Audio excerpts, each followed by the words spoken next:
All right, kids, happy Friday. You need your big reading books out. We're going to take this little extra excerpt after our story from yesterday. It's on page 284. What page? 284. It's called The Birth of American Democracy. This one's expository text. So this one's not going to be told like a story. It's going to be written like a history book. Every 4th of July, Americans celebrate the birth of the United States. Fireworks and parades remind us that 13 colonies declared independence from Great Britain on July 1st, 1776.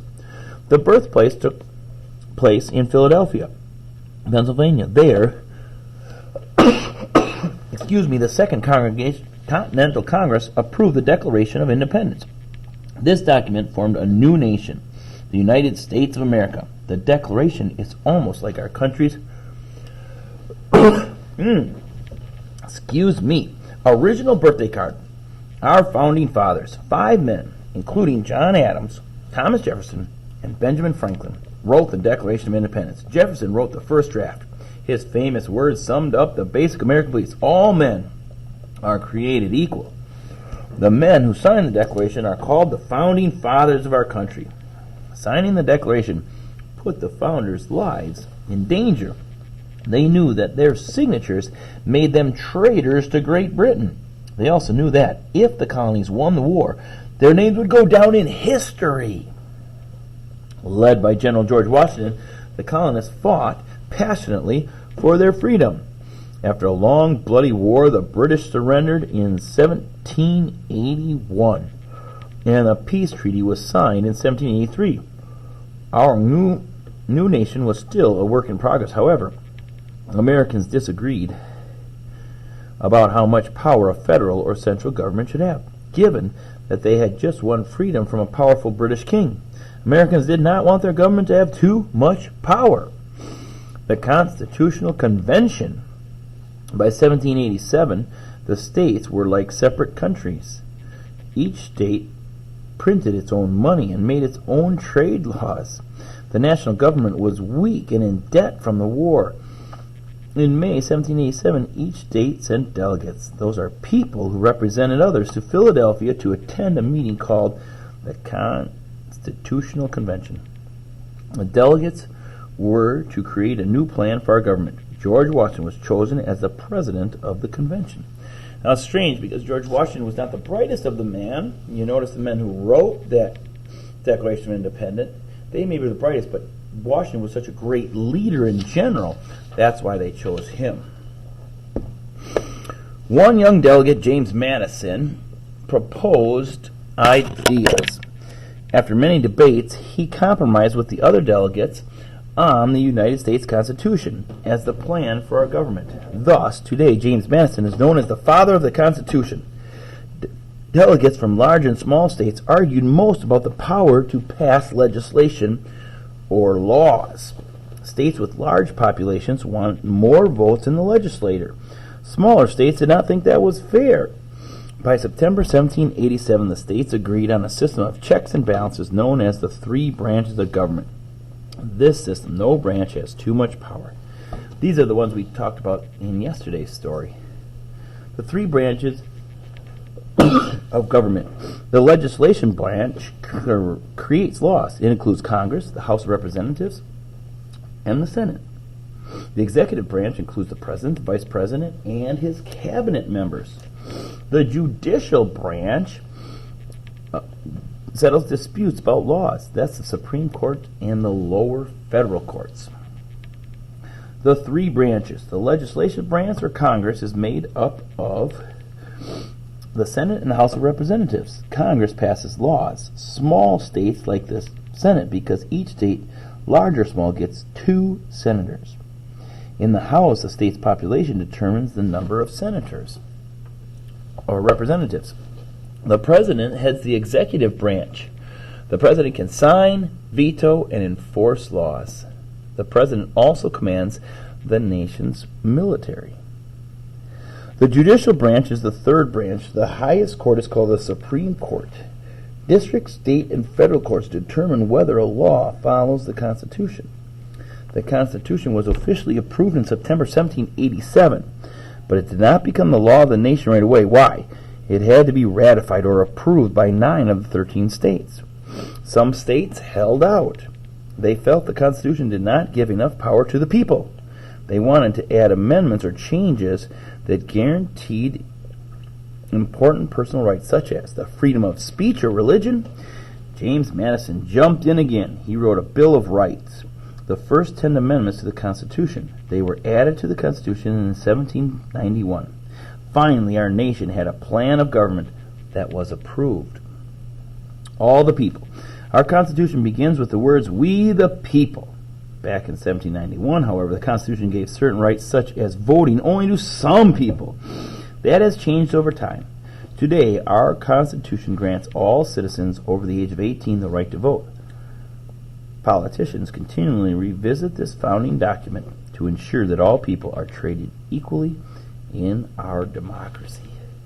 Whew. Like we said, expository text, facts, full of facts, but very, very interesting. Remember, this whole unit is going to be how different writers write about the same topic in different ways. And right now we're continuing to focus on our government and elections.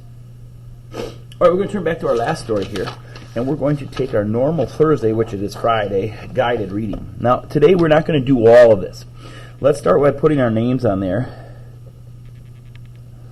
Let's flip this over. We're not going to worry about the Latin roots today, and we're not going to worry about the vocabulary today. You, however, do have to do the genre as well as the essential question. Those two you're on your own. The genre you can use your foldable to help you with. And how would life be different if we did not have a government? That one was kind of like the first story about the rules. Feel free to read that one over again if that'll help you. It's in your small read. Now today we want to take a part of this cause and effect. It was our biggest objective for this week. Remember, the cause is what happened, why something happened, and the effect is what happened. Okay? So it gives you the page numbers here, so we don't have to read the whole story. I've got mine turned to 272, 273. It says, be a citizen. Be a citizen. What were you able to do because you were a citizen? Now, that was about the Greeks and the Romans on this side, so let's check out here. Here comes American democracy. George Washington and the rest of our founding fathers borrowed bits and pieces from past democracies to create our own. They named our Senate after the Roman Senate. They adopted the British idea for the 13th century, saying that the government must respect a citizen's legal rights. George and his crew wanted a government where people had some say in how to rule the country, but not too much. They didn't trust all their fellow Americans, especially those without much education. So they rejected the Greek method of having citizens vote directly on laws. Decisions would be made by people who represented the citizens instead of just like the Roman Republic. So what were we able to do? We are able to vote for representatives.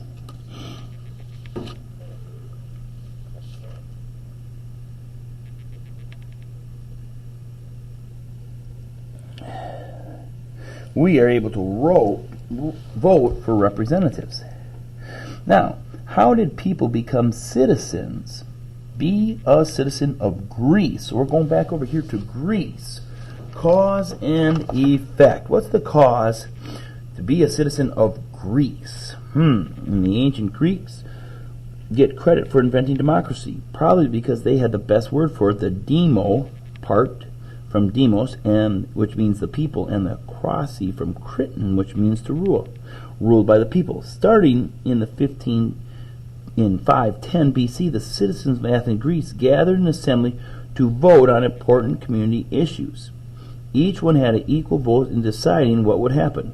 This was the purest democracy of all time, sort of. Only adult males born in Athens with Athenian parents could be citizens with full legal rights. Oh, so to be a citizen of Greece, how did people become citizens? They had to be only adult males,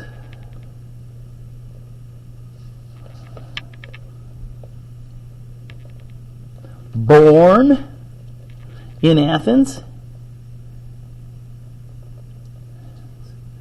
with Athenian parents.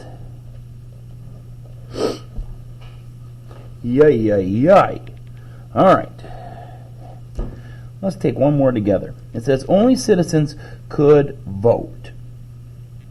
Pages 272. How many people in ancient Greece could vote? That meant only 1 out of 8 Athenians could vote. How many people in ancient Greece could vote? 1 out of 8 could vote.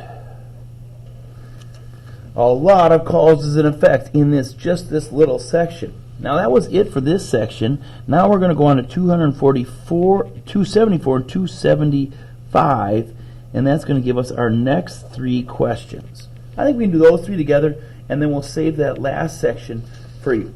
Okay, so this is kind of a little bit longer section here. The first one says the Constitution was not perfect. What did the Founding Fathers do? And I think we just read that. I think they wrote 10 amendments, but let's find out. In 1787, the Founding Fathers locked themselves up for 4 months to write our Constitution. Coming up with this description of our government wasn't easy. They all had many different ideas and had to compromise. Ooh, maybe it's about compromise. What did the Founding Fathers do? Let's keep going. Here's what they came up with. A national government with 3 branches. President, Judiciary, Congress.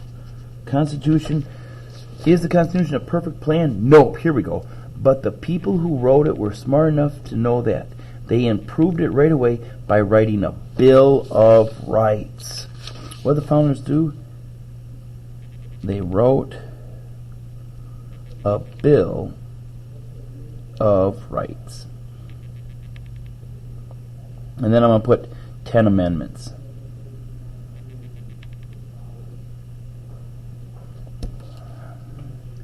All right, let's go on to the second one. Why were African Americans denied voting? African Americans were often denied the right to vote in the South. Why were they denied? Remember, they were given the right. African Americans and other non-white men began voting. No. In 1950, did not own land, did not get the right. In the beginning, white men can vote. People's beliefs and values changed too slowly, and African Americans' right to vote was often denied in the South and part of the North until the Civil Rights Movement. Why were African Americans denied voting? That's because people's ideas change slowly.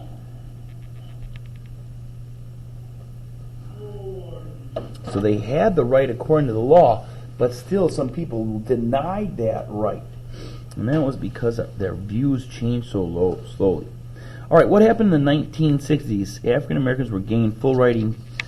1960s, Civil Rights Movement. Oh, yeah. Dr. Martin Luther King, the Civil Rights Movement. All right, guys, we got 1, 2, 3, 4 left. 4 left. They give you the page numbers. 3 of them come from right at the end, and 1 of them comes from the next section. Your assignment is to finish those 4, and then the 2 in the middle. All right, guys, finish strong today.